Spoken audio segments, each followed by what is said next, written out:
Former State Representative Todd Courser, who stepped down just a couple of Fridays ago, has decided to run for the seat that he'd abandoned, and he's on the other end of our AT&T line right this very moment. Welcome back to the program. Well, thanks for having me this morning. We talked a week ago. You weren't sure the direction you were going to take. Now you've announced that you're going to run for your seat, and I think there are 1,700 other people running at the same time, which gives you an advantage, I would think, right, when you have that many candidates? Well, I don't know. I don't know if it gives me an advantage or not. I know the field is full, and I think there's a lot of options for people out there, and I really just felt like it made sense. And why does it make sense? Well, finally, my wife and I had kind of went around and around on it a little bit, and had our conversations about it. And I really left it to her, and I just said, if you don't want me to run, I won't run. And I really want you to tell me. And she said, yes, you need to run. The people hadn't heard. We talked about it on a park bench in North Branch. She said the people hadn't heard really about the good stuff that you'd done in Lansing and the way that they'd handled it. And as far as the expulsion situation, they just didn't handle it well. And so she felt like that it really should have been left to the voters, which is what I had been saying all along as well. Cindy Gamrat decided before you to run for re-election. Did her decision affect yours at all? No, not really. I actually didn't know that she had filed until I saw it. It's kind of a funny situation. She went down and filed, I guess, and then it started to filter out everywhere, pretty quickly. And I had not planned to announce on CNN.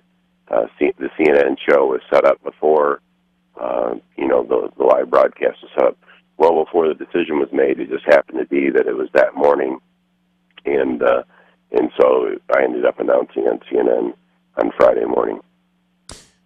Did you talk to her at all about running for re-election? Well, back and forth. I mean, the idea was what would happen next, but neither one of us, we didn't have any coordination or anything inside of that. Is that what would happen next? We had no idea once the expulsion happened in her case, and then people said once I had resigned that, there's a potential that I would be able to run again. Now I see that there's some issues with hers. Sounds like there's some action by somebody in either some court or the Secretary of State. And so I didn't really know if it was even possible and how that all worked out. It's just everything's been a whirlwind, so I can't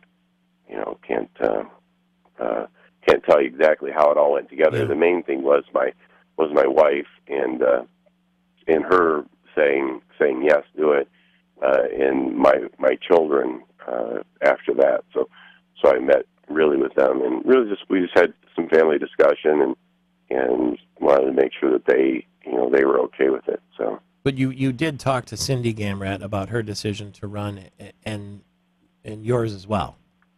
No, I didn't know. Everybody's got to make that. You got to make that decision for yourself. I did not know that she was planning to run. Mm-hmm. Didn't know that she had even filed to run, and didn't know until after that had occurred. My decision was not made until it was made the night before Friday. So I met with my wife, and we visited for a little bit, and then I, ran it by my children, ran it by my mother, and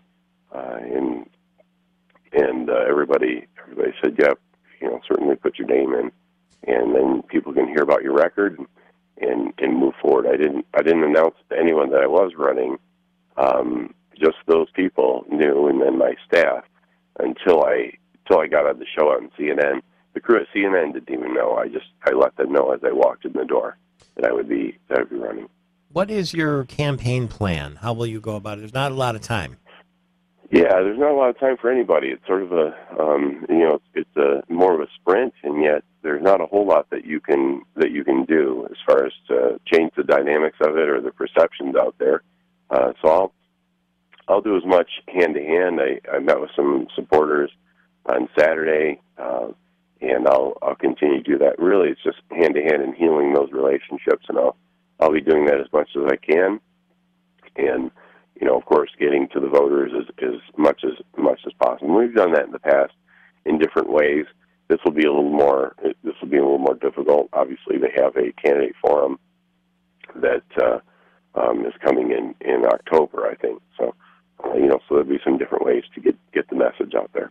Stephen Henderson, you may have read in the Free Press this morning, said this borders on disturbing megalomania, the kind of drive to be exalted and recognized that bends the idea of public service into crass public self-gratification.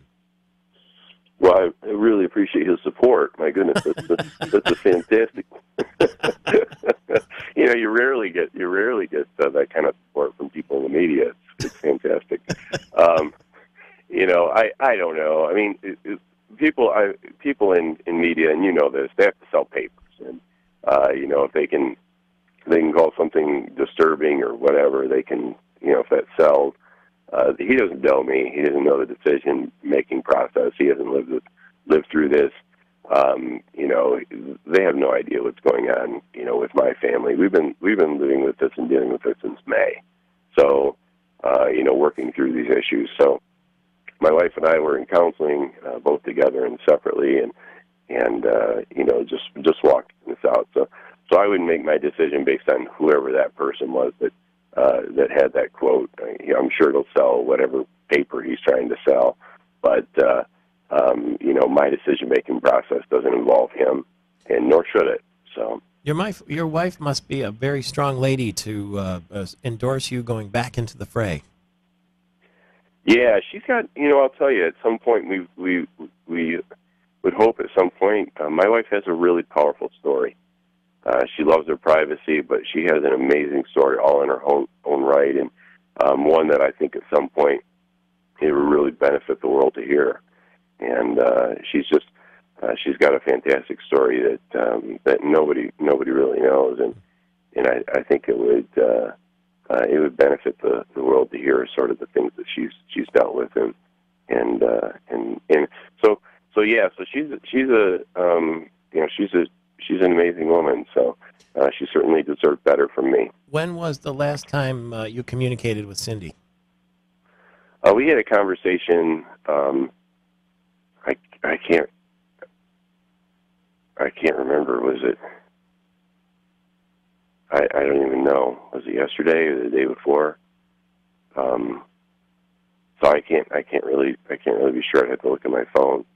So I was pretty busy yesterday with things. So, and all weekend.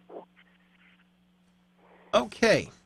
We will we'll be following, obviously, whatever goes on here. It's a fascinating human interest story nationally, as you suggest, announcing on CNN that you're going to run for the seat.